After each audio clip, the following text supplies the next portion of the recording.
Study PBN YouTube channel के आज की इस वीडियो में आप सभी विद्यार्थियों और उनके अभिभावकों का हार्दिक स्वागत है। आज की इस वीडियो में हम विज्ञान विषय के कक्षा 10 के कुछ बहुविकल्पीय प्रश्नों को पढ़ेंगे। विद्यार्थियों, हम आपकी बोर्ड परीक्षा की तैयारी के लिए निरंतर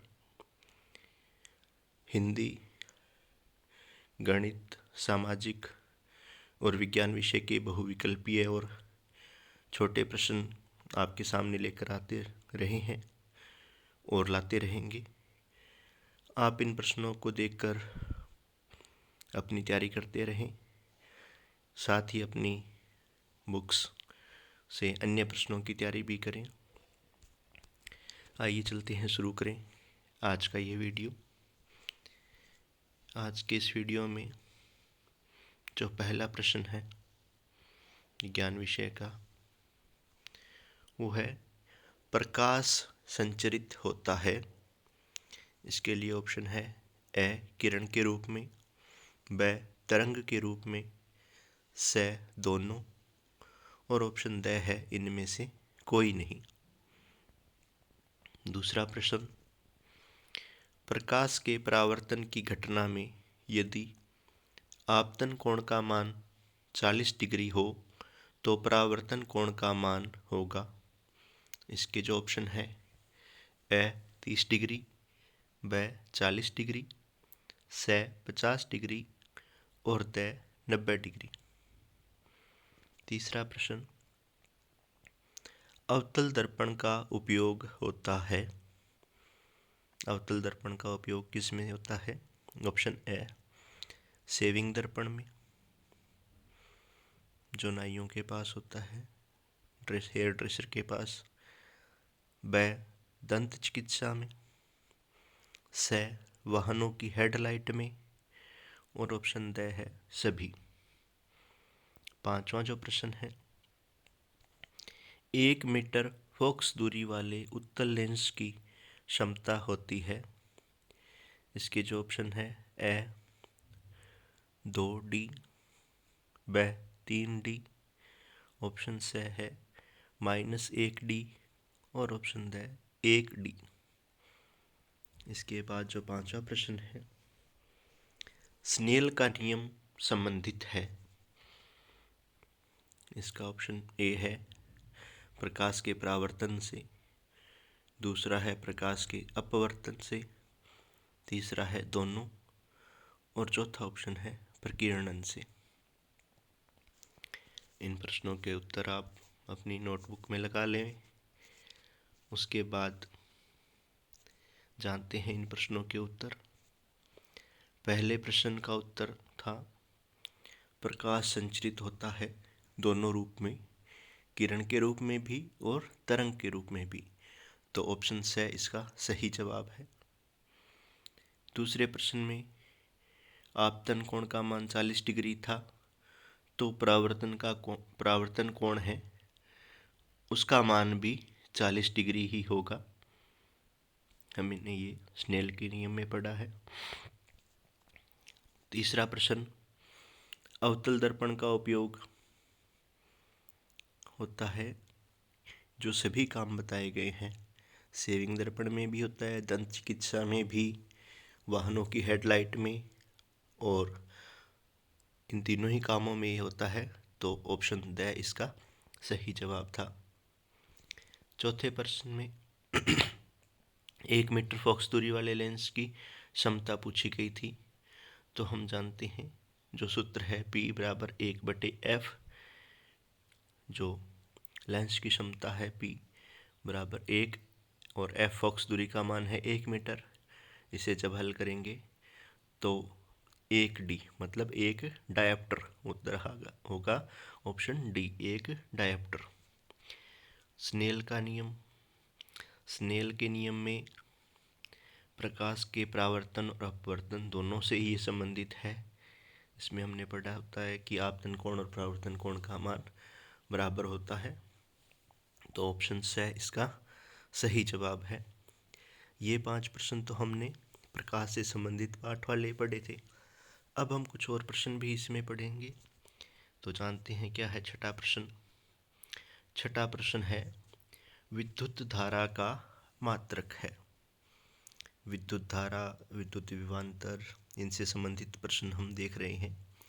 पहला प्रश्न है छठा, मतलब विद्युत धारा का मात्रक है। इसके ऑप्शन है ए कूलाम, ब है वोल्ट, स एम्पियर और ऑप्शन द है ओम। सातवां प्रश्न है विद्युत विभवांतर का मात्रक है। इसके लिए जो ऑप्शन है ए ओम, ब है वोल्ट, स है जूल और ऑप्शन द है kWh।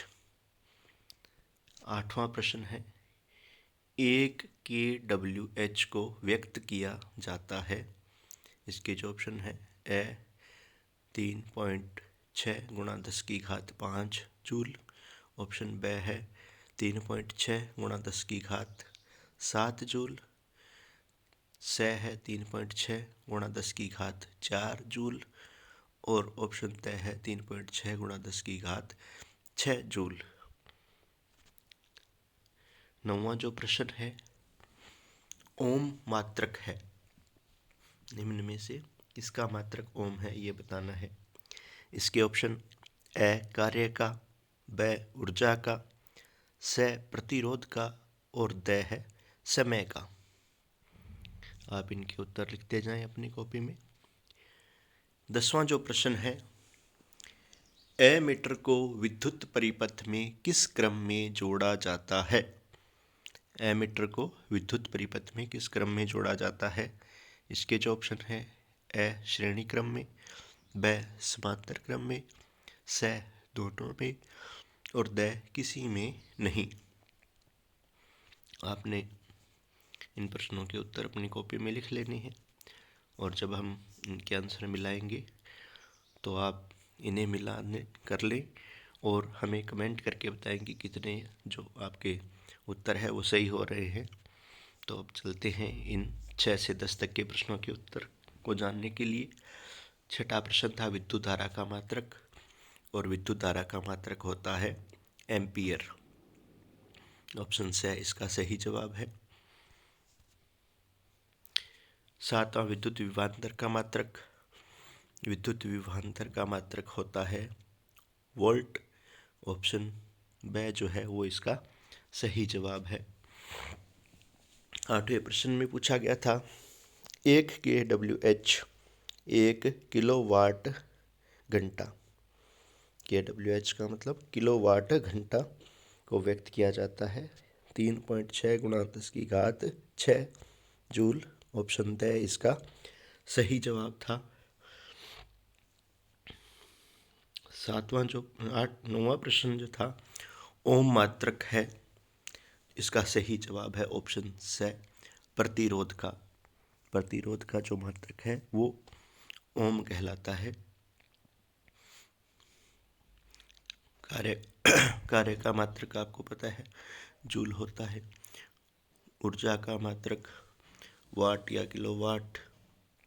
समय का मात्रक सेकंड, मिनट, घंटा।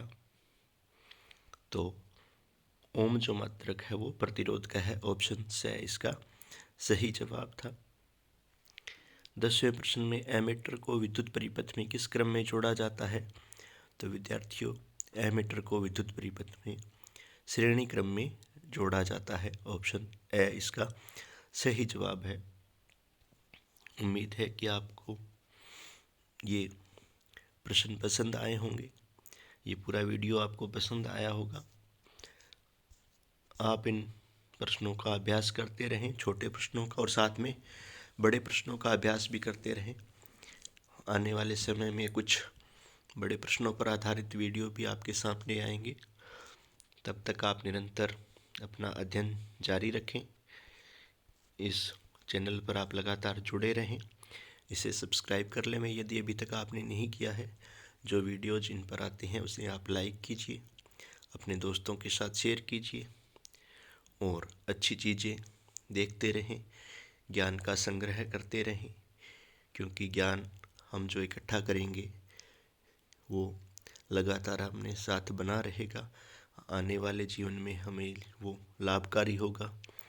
और आपको जैसा कि मैं बताता ही हूँ कि विद्या है अनमोल रतन, और पढ़ने का सब करो जतन। आज के लिए इतना ही, मिलेंगे आने वाले वीडियोस में, तब तक धन्यवाद।